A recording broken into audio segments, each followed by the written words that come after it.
because I live in South Korea, I mean, we Right. have very, very good internet, and I've just moved house as well, so we've got the latest internet installed now, and uh, Perfect. I mean, we've been here what 10 days, so I haven't had any problems. Okay, okay. Well, congrats on the move then. And Mm. speaking of that, I was curious, first of all, like, correct me if I'm wrong, I believe you're not from South Korea. So No, yeah. no. What brought you there? I came to South Korea 20 years ago this year. June will be my 20th anniversary. And I trained in the UK to be a lawyer. Mm, And I spent 6 years studying and training and doing my articles of it, which is what they call it, basically your apprenticeship, if you like. Then when I went full time, I suddenly discovered that I really didn't like working in an office. Now, prior to becoming a lawyer, I'd done hotel management, car sales, that kind of work. And I loved, I was always moving around, particularly hotel management, actually, and car sales as well.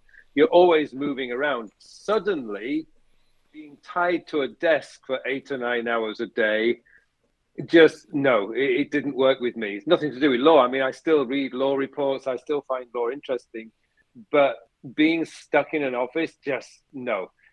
But I'd invested 6 years of my life and quite a bit of money into this. So I thought, okay, I need some time out mm, to think about my future. And I thought, I know, let's just get away from the country for a year mm. and go and teach English in Asia. Because I've always traveled in Asia. I thought, great, this is a great opportunity. I can earn a bit of money, do a bit of traveling, and then come back home and decide what I'm going to do with my future. Um, that worked, except the bit coming back home and deciding on my future. While I was in Korea, I kind of fell in love with the place, and I stayed. And when they said, "Do you want to sign? Do you want to stay another year, sign another contract?" I said, okay. Um, I did that a second time and a third time. I think it was after about 3 years I realized I wasn't coming back. Right, right. And then I thought, right, that was it. It was the teaching side of it that I mean, I also fell in love with. I kind of struck it lucky. I found a place that I loved living, and I found a job that I loved doing, which was teaching. And so for Mm, the last 20 years, that's what I've done. I've been teaching. So teaching English initially, wow. and now because I have a coaching program, I'm teaching. And actually, I see doing my YouTube videos, for example, I see that as teaching as well. So, I've got the best of both worlds now. Absolutely. Wow, that's interesting. So, I mean, it did help that beer was just €1 a pint, okay, and back then I was a smoker as well, and cigarettes were just €1 a packet, interesting. um, which is a lot cheaper than they are in Europe. It is. It is absolutely. But I didn't know that South Korea was a. I mean, I don't know much about it at all. I've seen some of its, let's call them cultural exports. I mean, everybody's seen Squid Game, the series, Mm. and films like Parasites. But beyond that, I don't know much about it at all. But it didn't strike me as a beer country. But what you're saying is they do It have it and it's wasn't when cheap. I first, yeah, it wasn't when I first came here, but Hmm, um, I'd say in the last 10 years, yeah, beer has become a big thing, and now they're I mean, they were always importing Heineken and Carlsberg sure. and beers like that, but now they've started brewing their own. And usually, Hmm, when Korea starts doing something like that, they get it right. And yeah, hmm. some of their beers are really good now. That's good to know. I have a friend who is very Mm. much a beer connoisseur, and he's keeping a list of all the different kinds of beers he's tried. It's hundreds or even thousands by now. So I'll Mm. let him know that Korea is also starting to become a beer Yeah, they've got manufacturer. some good beers. Mm. Great, good to They know. do. Yeah. Cool. Well, that's interesting. So you developed kind of a knack for teaching early on, from the sounds of it, Mm. starting with that English teaching year, which turned into a couple of years, and now you stay here. But like you also said, productivity is also a field that you're teaching lots of people about through your videos, through your coaching programs as well, Mm. which is obviously super interesting to me and my audience too. So, what got you into productivity specifically? Well, when I was in middle school, I loved the time management. I loved the idea of Hmm. calendars, and now back when I was in middle school, this is the what we I would describe as the pre-digital age. So it was A4 paper, rulers, and pencils, and I would design the most beautiful revision timetables for my exams. Now, I was terrible at revision, but I was great at organizing my revision time. And I'd have these wonderfully, beautifully designed time blocks for doing different subjects. And, I absolutely loved that. And I think now, maybe when I was 16 or 17 years old, I read a book called The 10 Time and Life Management Rules. It's a book by Hiram Smith. And that was my first introduction. Now, the funny thing is, Hiram Smith started a company called Franklin Covey. Now, Franklin Covey was eventually bought by Franklin Quest. Franklin Quest was bought by Stephen Covey's company, and it became Franklin Covey. And that's where we got the Franklin Planner from. So when I'm running when I was about 20 or 21, I'm full on in with the Franklin Planner. And this is back in the early 1990s. And for 16 years, I used a Franklin Planner. And, any book that came out on time management or productivity, I was pre-ordering it. That's these days. But back then, I'd be in every bookstore looking for time management and productivity book. It's just been like a passion of mine. I've just loved the whole concept of getting the most out of the time that we have each day.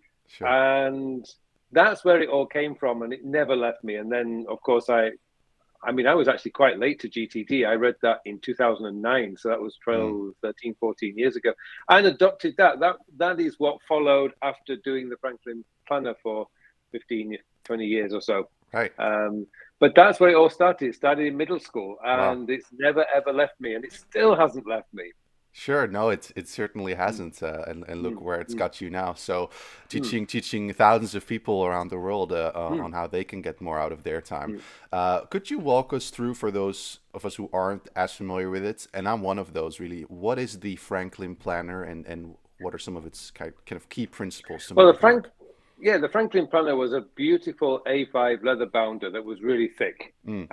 And you carried that everywhere you go. Now, back in those days, we did carry a lot of stuff, lunch boxes, of course. And we didn't have backpacks either. We carried briefcases, as they were called. But it would come with you everywhere you go. But your Franklin Planner, this A5 leather binder, was actually just a satellite of a bigger system that you had back at home, which was folders and files of paper that you would fill out. Now, essentially, the planner was designed in 3 sections. There was your to-do list on the left, your calendar in the middle, and then on the right-hand page, there was the place to put your notes for the day. And you just write all your notes down there. And essentially, that's what it was. Now, you would organize your to-dos by an ABC 1, 2, 3, 4, 5 system. So A1 was always planning and solitude. It was your 15 minutes of daily planning and solitude. That was A1. First thing you wrote in your journal, in your planner. And then, A2 would be your most important task. B1 would be if you have time. C, whatever. Anything like that. And you would prioritize things like that. And it was a revelation back in the early 90s, again, because there was actually it probably goes back even further, but that was before my time. And it really was a fantastic system. And I'm really surprised that Franklin Covey didn't jump on the app market early on. They did have an app, but they didn't develop it moving forward. And I don't think it exists now, but they did have an app in the early days. But it was a great system.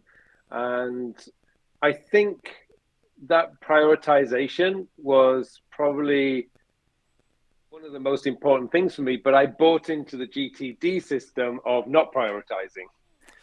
Right. Well, that's interesting, and absolutely one of my main questions, of course. So you did have an experience with GTD, like you said. You started reading the book in 2009. You said late to the party. Well, I started like 4 years ago, so much later even. And the original book, I believe, came out in 2001, written by David Allen, something around 2001, that time. Yeah. So what did you think about GTD when you first started reading the book and first started using the system for yourself? I think for me, about the GTD thing was, it was my excuse to go digital. Because actually 2009 was the year I got my first iPhone. Korea was a little bit late into the smartphone market, and they started coming 2009 with the iPhone, and then Android came out, I think, a couple of years later. But and it just seemed weird that I was carrying this A5 leather binder with me everywhere I go, and I've got this phone that was essentially a computer in my pocket.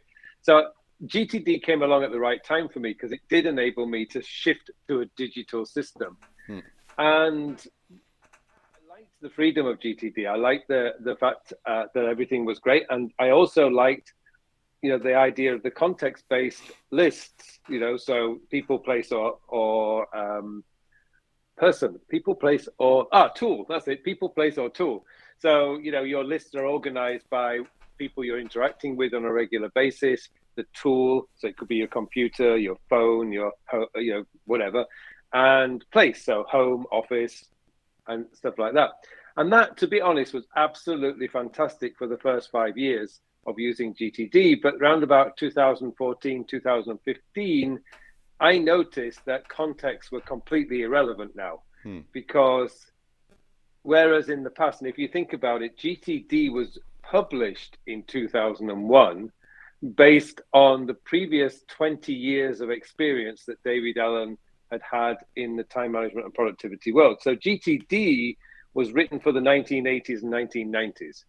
And back then, if you wanted to write an email, you'd have to be at your computer because we didn't have smartphones. And BlackBerry wasn't really that new. Actually, BlackBerry was very new back in 2001. I'm not sure if they did email back then, but that was a really new thing. So a lot of the work that we had to do, so it was very easy, if you think about it, in the 1990s and 80s, to categorize your work in that way, because, if I wanted to have a meeting with a colleague, it had to be Monday to Friday, 9 to 5, when they were in the office. Right. Now I can jump on a Zoom call with somebody in the Netherlands, and there's no barrier at all. So a lot changed in that first 5 years of what I would describe as the digital age, which started around about 2007, 2008, and we've just exploded from there. And so it was that time that I realized that GTD was getting a bit long in the tooth. And that got me searching around for something different. And eventually I found it because I remember going to the gym and it just went, got it. I know what's important. The gym is a great place to come up with new ideas, for sure. It really stimulates your brain, amongst other things, to get creative thinking going. So that's not surprising to hear in a way. I mean, I also am an avid gym goer myself, and a lot of good ideas have come up during training session. But that's a really interesting take on your experience with GTD. So from what you're saying is, when it first came out, the world was much more easier to separate. So it was. You had much clearer boundaries between the roles that you had. Right, I see. Okay, yeah. And it's true that in the original book, he describes contexts such as computer, which is where at that time you could do specific things and other things using other tools, other contexts. But now, just like you also said in your video, which is what actually prompted me to reach out to you and discuss this in a bit more detail, you can email, for example, from anywhere with many different tools. You always have your phone with you, so kind of pumping out a quick email, whether you're sitting in the train, it's just as easy as it was back then, which was only possible on your computer. So from the sounds of it, what you're saying is, look, these classic contexts that are a core part of the GTD experience, they're no longer relevant in the current day and age. Would that be an accurate summary of how you feel about it? That's essentially what I found. Yeah. And I know that a lot of GTD purists will say, well, contexts are not written in stone. And that's true. They're not. The contexts that David Allen puts in the book are just a guideline. I accept that. There's absolutely no problem with that. And so when I talk about, like, the context seemed to be a little bit long in the tooth, I did try by context, by energy, context. I tried, because I was, you've got to remember, I've been now reading and studying GTD and time management for like 30 years. And yeah, anything that came out that had GTD. I even set up a Google search, subscribe to a Google Right. search, Ah, yeah. notified me anything that came out with GTD in it. I was reading every single article. And I remember listening to David Sparks and Merlin Mann and so many other people from about 2009 onwards. And these guys were huge GTD users and OmniFocus and all this. Um, I was really involved in this. And yeah, I tried pretty much every of context and Right. lists, You tried everything which to make it work. actually, if you think about it, is another problem Hmm. because it means you don't get a settled system. You're always having to change your lists around because you're trying to find the one that works for you. And as I say, after 6 years, I couldn't find it. Right. Well, that's really I interesting. tried it. Yeah, you did, absolutely. And come to think of it, I recall struggling with the same issue when I was first getting started with GTD. And I found an article that really opened my eyes to realize GTD is more of a blueprint instead of a fixed method that you have to follow as the book tells you to.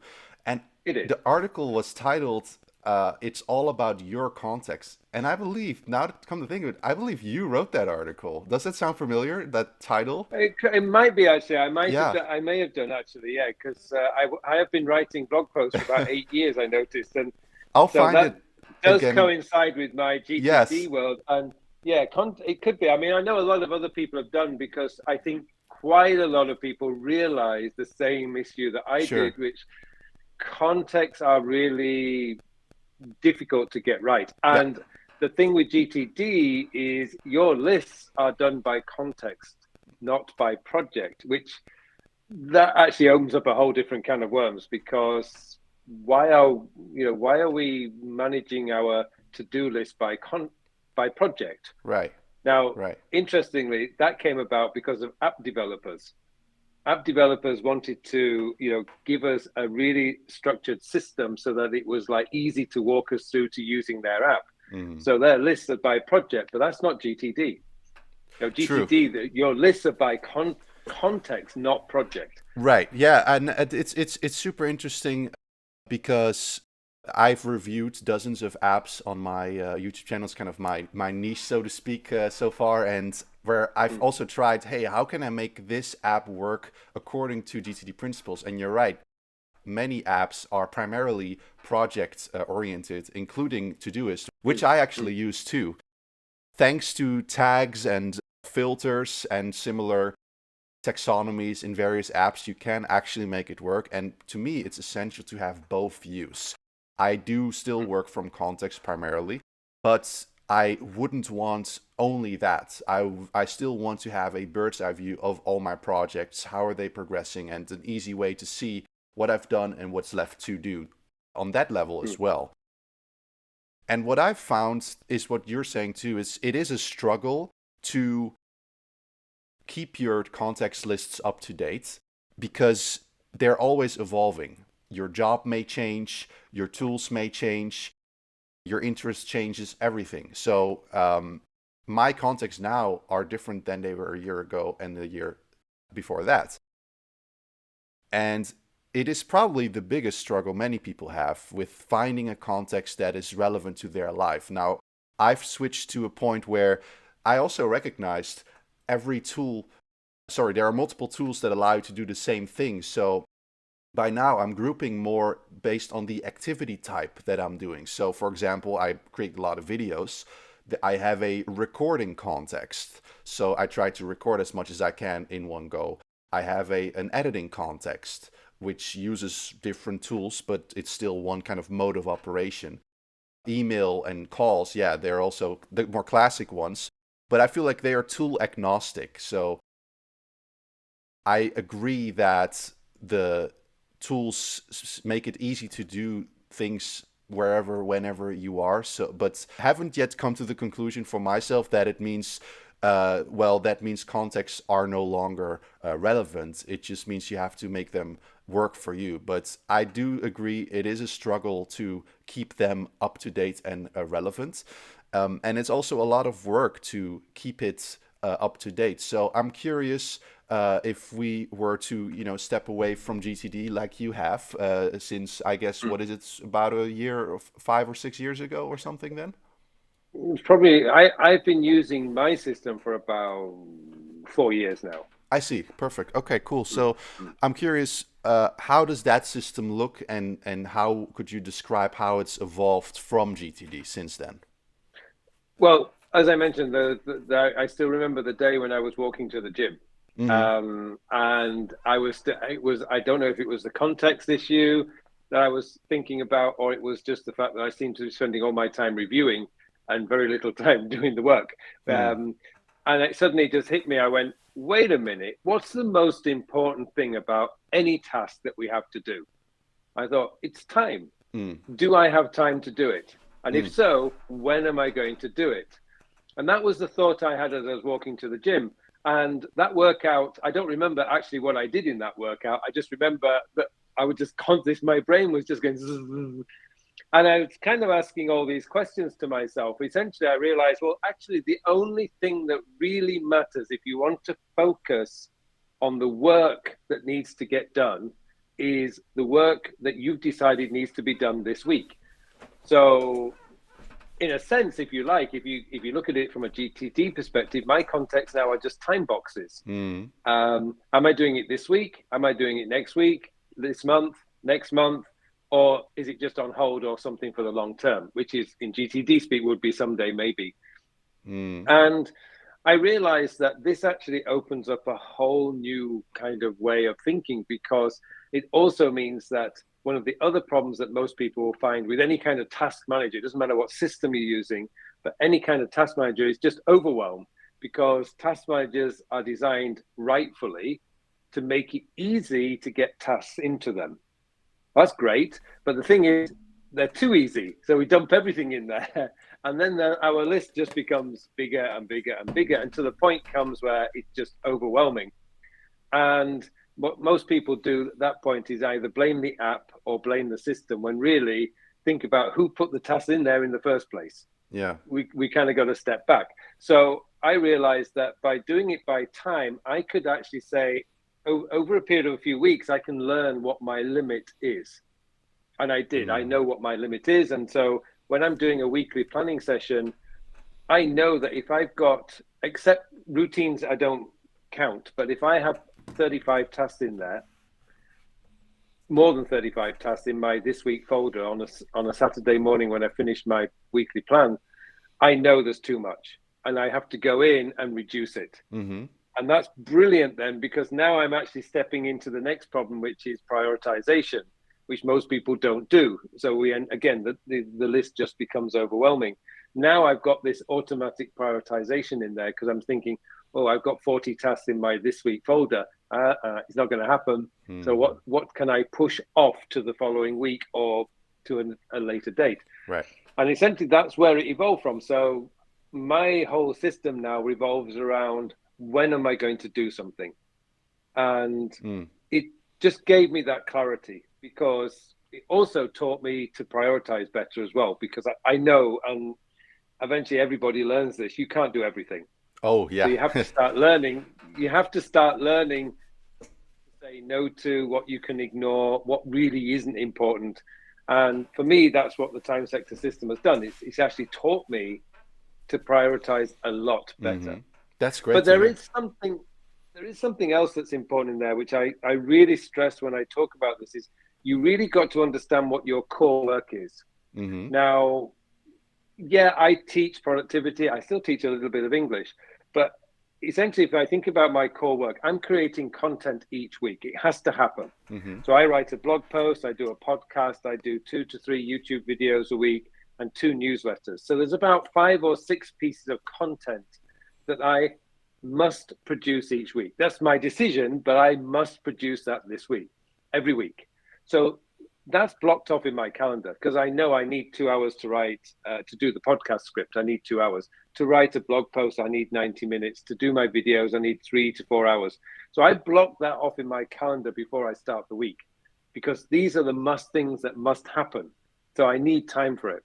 So it's blocked out in calendar every week, so Right. that I know when I start the week, I've got time. It is a very radically different way of looking at things compared to GTD, from taking the time element as the kind of primary dimension when planning out your week, when planning out your work. So that's super interesting. And I do agree, like, time is absolutely your most valuable asset. So this sounds like a really effective way to get control over how you spend your time most effectively. What I'm curious though is, just as an example, I guess, you're a week away from home. You're traveling. You're somewhere else.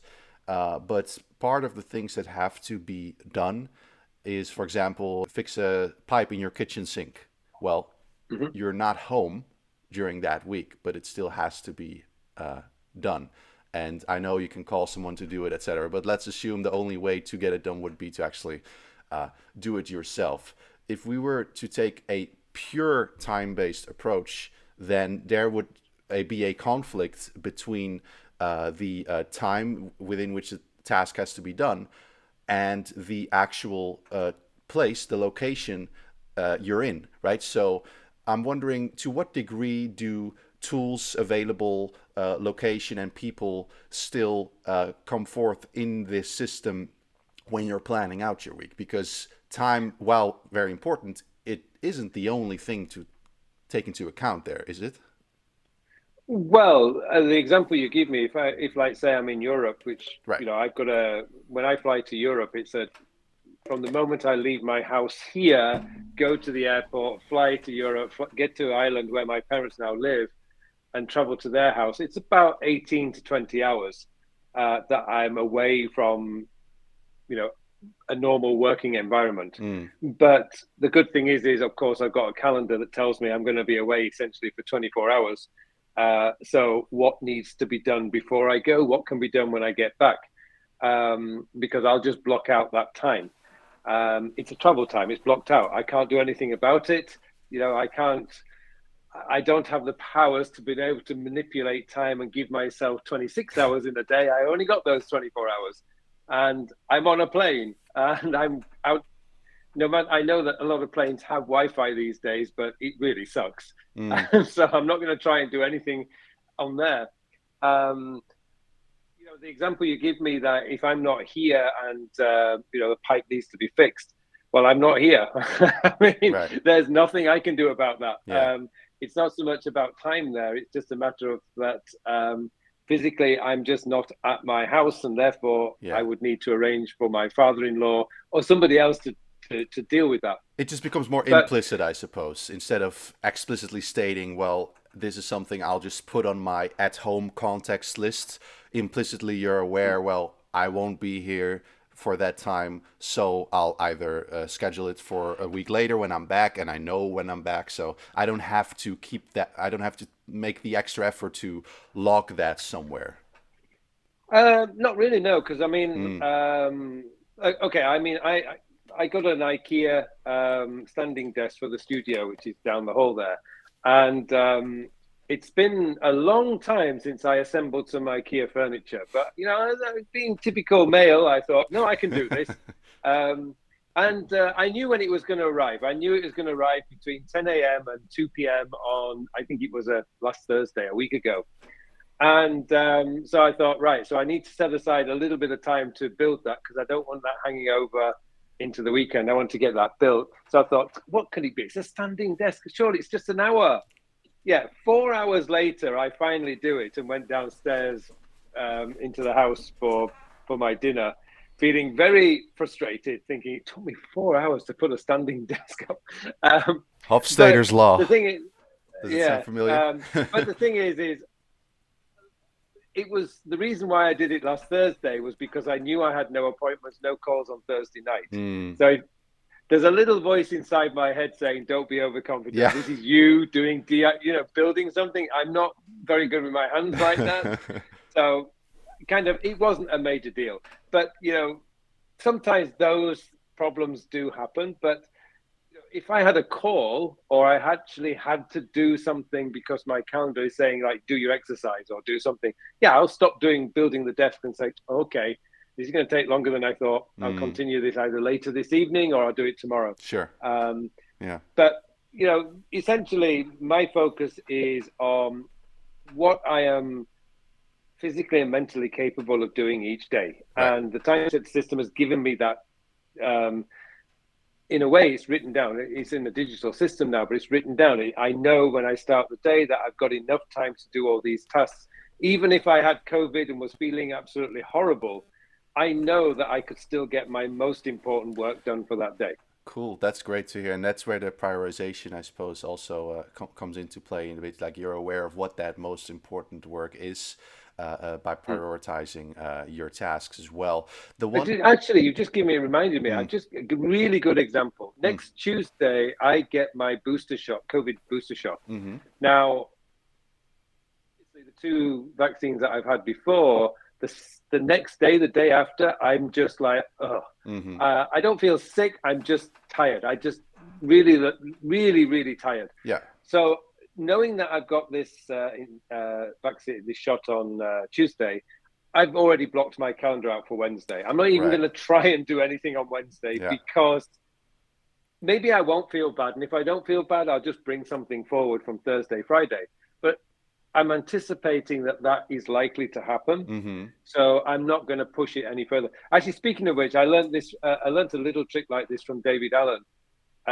Whenever he went on a business trip, if it was a short business trip, he would block the morning of the next day off on his calendar, so he could just do a weekly review, if you like. Mm. If it was a long business trip, he would block the whole day. So let's say he got back from his business trip on Sunday night, the whole of Monday would be blocked. He would be back at work officially on the Tuesday. Yeah, that's a great trick because otherwise you'll find yourself overwhelmed with everything that needs to happen or that you need to pay attention to, putting out fires everywhere. And a perfect example of how even the inventor of GTD actually uses time blocking, I suppose. So that's a really great example there. The one thing that I am still curious about regarding time planning, and like you also used the word anticipating for what you know is likely to happen. What if something happens that you did not anticipate? It could be a serious emergency, or it could be something not very serious, but it still impacts your planning. Either something takes way longer to do, or multiple things take longer to do than you anticipated in your original plan. How does that affect the rest of your week that you've planned out? And how often does that occur anyway? How do you handle that? Well, fortunately, it doesn't happen very often, but it did actually happen last October. I still remember the date, the 27th of October. My plan on that day, it was a Wednesday. My plan on that day was to record the update to my Apple productivity course. I'd gone to bed, I'd set the studio up, I was ready to go. And when I woke up in the morning about 7 a.m., I noticed that my dog was not very well. I mean, he looked really bad. My wife wasn't with me. She was out. She was with friends a little bit further up the coast. So I called her, and she'd been drinking that night. So she wasn't too happy with the call. I said, look, we have to take him to the vet. Now, the thing is, his vet is, because we lived in Seoul, he's in Seoul, which is about 200 kilometers west of us. So I got the dog, put him in his bed, and picked up my wife, and we went to the vet. And suddenly he passed away.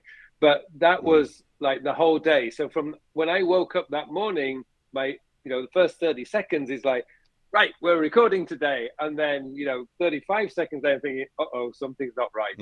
And for the next 48 hours, my whole plan was completely destroyed. Of course. But the interesting thing is from the moment I realized that my dog was seriously sick, I mean, who cares about your task manager? Who cares about your calendar? I mean, our dog was like, a family pet. It was a proper emergency. Of course. Screw my appointments, screw my task list. Fortunately, that morning I didn't have any appointments. The next appointment I had was Thursday morning, so it's the day after. But my total focus was getting the dog to the vet and hopefully getting well, which obviously didn't. I mean, he was old anyway. It was inevitably going to happen.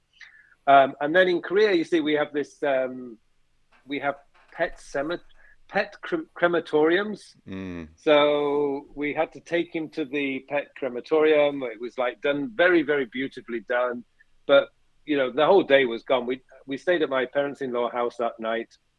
I didn't even look at my email that night, Sure. actually, because, what's more important, I was there to support my wife, and obviously I was feeling very upset as well. Yeah. And it wasn't, but I remember 6 p.m. that day, I opened up my email just to cancel my appointments on Thursday.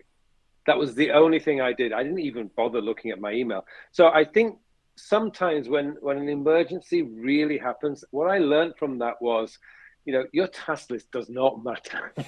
When something really, really important happens or an emergency happens, it doesn't. Whatever you've got on your to-do list really doesn't matter. But the Right. interesting thing for me was when I got back to going back into work on Friday, I basically just followed the David Allen, let's just do a weekly review. Let's do a plan. What couldn't I do? What should I have done? What Yeah. do I need to postpone? And I was just reorganizing my week, but it Mm. wasn't dramatic. Everything got done. What was needed to be done was done. And yeah, it took me a couple of weeks to finally get back into the rhythm. Mm. Of course. And everything was back up to date. But, you realize when you have a genuine emergency that all of this always works out. I mean, the beauty of being organized and time management is that you have a place to go to that you can actually say, right, I wasn't able to do this, and you can actually move things around. If you're not organized, Mm. I just couldn't imagine what it'd be like. It must be horrible because Yeah. I didn't do all this. And, Yeah. fortunately, being organized, I knew that all that's happened was things stopped Th- to that's catch up, that's a and good it was point. brilliant. Yeah. Well, I'm first of all very sorry to hear. I mean, losing a pet, losing obviously any loved one is an awful Mm, experience, but pets, it hits you in a different way. I've had to go through it a few times as well, and mm. they're always so full of love, and then to lose them. I mean, it's inevitable, like you said. Oh yeah. Our time comes always for everybody, but Mm. I'm happy there at least that he got what sounds like an elegant Oh, he way had a out. proper send off. Yeah, Yeah, he had a proper send off. And that's now good we to have hear. we have a new puppy now who's That's lovely. yeah, and he's just started walking outside, so that's Ah, great fun. So the whole process starts again. I mean, yeah, we would always have a dog, so right. Yeah. but it was a really good. I mean, I don't get many emergencies. Mm, I have a very stable life, but that was a really good example mm, of, I think, a really good illustration of why people should be organized, actually, because yeah. when you know you've got everything in a place and you can if you just can just switch off knowing that it's taken care of and you can come back to it later. Couldn't agree more. I mean, I can't Mm, imagine how it would be to go through something like that, so stressful and emotionally impactful, and keeping all of the other things in your head. Therefore, kind of all of that hitting you at once. You're mourning, you're stressing out over the emergency, and you don't have a good bird's eye view of what is left to do, what have you missed, you can't even put yourself back together. I can really imagine it would mm. take longer to Oh, recover from mm. that by just not being It would be organized. horrible, yeah. Yeah, absolutely. So Mm, I'm glad to hear that, and it's a great example. It's a fantastic example because it worked kind of both ways. On the one hand, yes, you need to organize yourself in some way. On the other hand, it's still you that's in charge in the driver's seat. It's not the system you've created telling you you must do this or else. Like you decide the yeah, consequences yeah, yeah. and how they impact you. So I that's a mean, the great interesting example. thing was that was a really important day. It was a really important project day, Mm, actually. But when you're faced with an emergency like that and you realize your priorities, I mean, hopefully people would, I mean, the priority becomes obvious. All I needed to do was when I got back to it and think, well, okay, let's just schedule this for next Wednesday instead. yep. So Yep. that's what I did. I Sure. just rescheduled it for the following Wednesday. I Sure. mean, did it impact my business? Did it impact me? No, not really.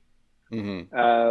It was just 5 days later than I anticipated for when the updated course was launched. That was it. Yep. But wasn't a big deal. But the beauty of it is I was there in the moment for we spent the dog's final hours. He was with his, mum and dad. And Mm, then we did the whole funeral thing, which was just amazing. I think Careers mm, just does that beautifully.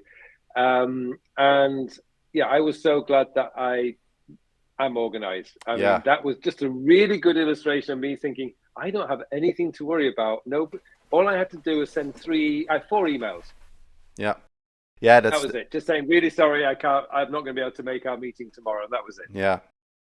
That's a great example. I mean, life goes on and we shouldn't make things bigger than they have to be, and this is a great example of an experience that shows you what are the big things and what Mm. certainly aren't. So that's It's a it's beautiful those kind of example. emergencies Yeah. that you realize.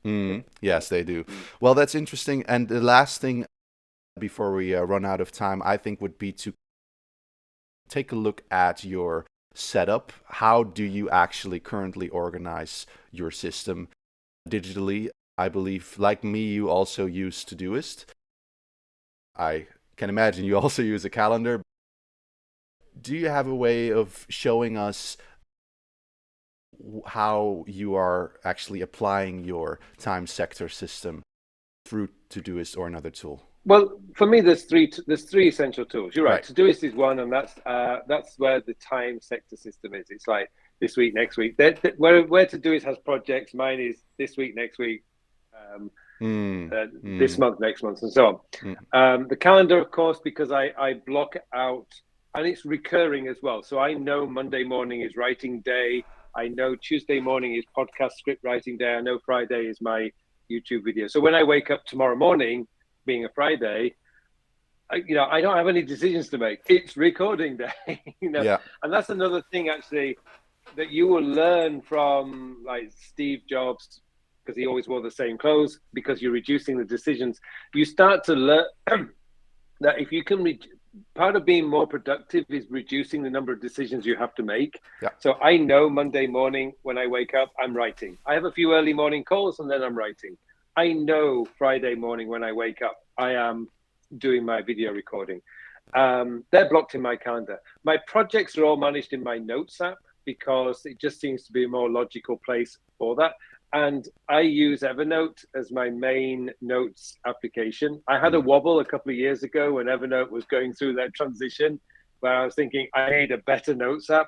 But I stuck with Evernote and I'm glad I did, because just some things that Evernote does right, which is important to me. It might not be important to other people, but it's important to me. For instance, because I do my projects are all managed in my notes app, what I have to do is, or what I like to do is I get the note link, which is like a URL link, and then I paste that into Todoist and create a clickable link. So I will have a task which says work on project X. I can just click that and it will immediately open up that project note. Now, a number of reasons, obviously there's a speed issue there, but more importantly is there's no distractions. I see that task, I click it, takes me to the note, that gives me what I need to do next. If it's like writing a book, I have all the details of the chapters in there. If I'm doing a collaboration project, I can share the note with somebody so we can have all the collaboration stuff. Any important emails can be connected to it. It just brings everything into a central place. Again, if you like, I borrowed that from GTD because of the project support materials. David Allen would have a task. I don't know if they're still there, but there used to be videos of him showing his e-productivity, which is his task manager, where he would say, today, you're working on this project, and he would have his file folder, because I don't know if he's using digital now, but he'd say, okay, and then he'd pull the folder and the project notes and all the details were there in that folder. It was never an e-productivity. And so I kind of stolen that idea because it does make logical sense. Like with projects, there's a lot of inputs coming from many different places. It could be, if you're working with a team, you've got email stuff coming in, maybe Slack messages, Teams messages. Being able to copy and paste the relevant stuff and put it into a central place gives you all the information. Yep. Also means if I have a meeting, I can just pull up the note and just add a section for the meeting. So I can take notes directly, which Todoist would never do very well anyway. You can do it in Todoist, but it wouldn't be very clean. Right, that's true. I feel like if Todoist had the note-taking capabilities of Evernote, for example, it would be phenomenal. You would be able to easily store more elaborate descriptions of tasks, projects, or support material. And like you said, they have a comment section, for example. They added They do. descriptions last year to the tasks, although they have a character limit. You can add attachments, so you can get somewhere. And they also added these non-completable tasks, so you can add an asterisk before the Mm. title.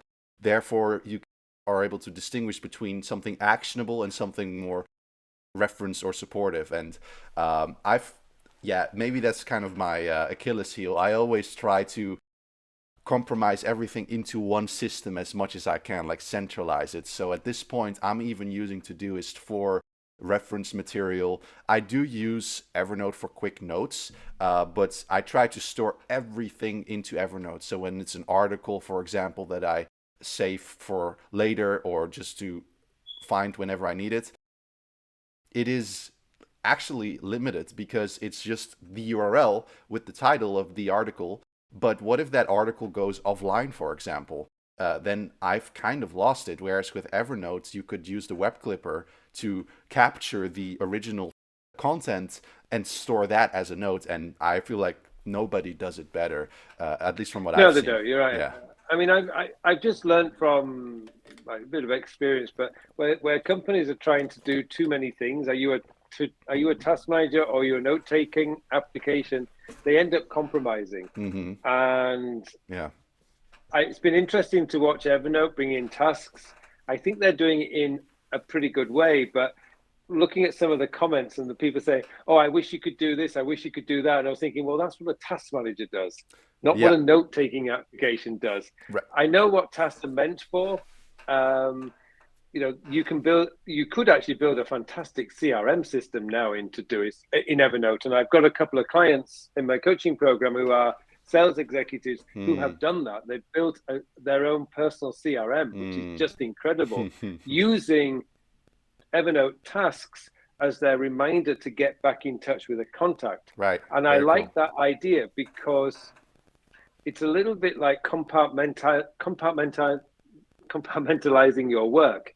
It's like, okay, for me, for example, I don't send email to Todoist because if I do that, I'm going back and forth, back and forth, back and forth. Instead, I just have a folder in email called Action This Day. Mm. I've got one task in Todoist which says clear action this day. So I go over to my email and I'm in one app, I'm dealing with email, and I know that I don't have to keep going back and forth from to do, oh, go do that email, oh, do that task, and then go back to email. Mm. Yeah, that's going to really tire you out. But Mm. now I can just go into, okay, email mode.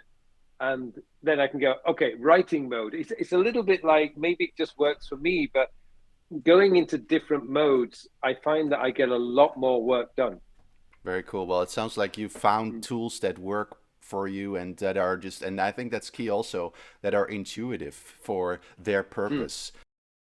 And that means you don't have to centralize everything in one tool that may not be actually built for it. And it sounds like some of your clients have also brought up that struggle where, or not even your clients, like the reviews you mentioned about Evernote, where people are wanting Evernote to evolve into something that it's not. Essentially, it's mm, still a note taker and mm. it's dabbling in the task manager sphere. And it would be great if they get it right. But like you said too, it's difficult. And I would say the big surprise for me that I discovered last year, it's a tool named TickTick. Does that sound familiar to you at all? Right. I've heard, yeah, yeah. Yeah, Mm, I've played around with it quite extensively. Also, have a course on it on my channel. And I was so surprised because they seem to have found, at least in my opinion, the sweet spot between elegant task and project management as well as note-taking functionality. So, for example, you can mm, actually capture an article online with its contents into a note type of taxonomy, but they don't compromise on the task management functionality. So I have not used it as a kind of daily driver, so to speak, but it's a tool that is making moves, and I'm keeping my eye on it because uh, mm, they may well have found kind of this sweet spot between mm. elegant note taking and task management. So that could be a I think good I've solution. always felt is as kind of an analogy, you will never find a towing hitch to a Ferrari. Mm. Because if you try and tow a trailer with a Ferrari, it could do it, but it wouldn't be a very good True. experience. True. Yeah. They're not designed to tow anything. And I think the same with applications. There's a primary purpose. If I want to drive fast on a track, I'll take my Ferrari. I wish. But if I want to tow a trailer, I'm going to buy a Range Rover or a Land Rover or something, because they're designed for that. True. And I think maybe where I tend to come from is, use the tools for what they were designed to do, and you won't have any problems. If you try and hack it so that it works the way that it wasn't meant to work, I'm sure you can get it to work to a certain degree, but it's always going to be a fight, and it's always going to be frustrating because you won't be able to do something. I wish I could do this. My productivity system is designed to focus on the work that needs doing. It's not designed to be beautiful, although fortunately Todoist is good. Evernote, it's not the prettiest app out there. There's a ton of notes apps that are much better looking, but Evernote does the job. And so, I would love it to look nicer, but hey, it does the job. And that actually, to me, is the more important thing. Yeah, that's a great way to conclude, and I also agree. And I guess another layer you can add to that is, as long as don't take my advice or anybody else's advice on you have to use this tool, and especially you have to use it for everything. Use what works best for you. Think about the use cases you have, and if that's multiple tools, that's fine. I have a friend who uses Google Keep to manage his tasks, and I would never see myself doing that, but I'm not going to tell him, oh, that's wrong, because hey, if it works for him, it's right. And if it works, don't change it. Exactly. So absolutely. That's a great way to conclude. And so, Carl, I want to thank you so much for sharing your insights during this hour.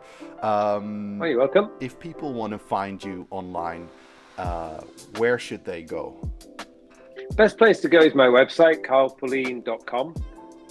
Because everything is there. My YouTube channel's there, my blog is there, my podcast is there. So you can find out pretty much everything that I'm doing straight from my website, and that's the easiest place to look me up. Perfect.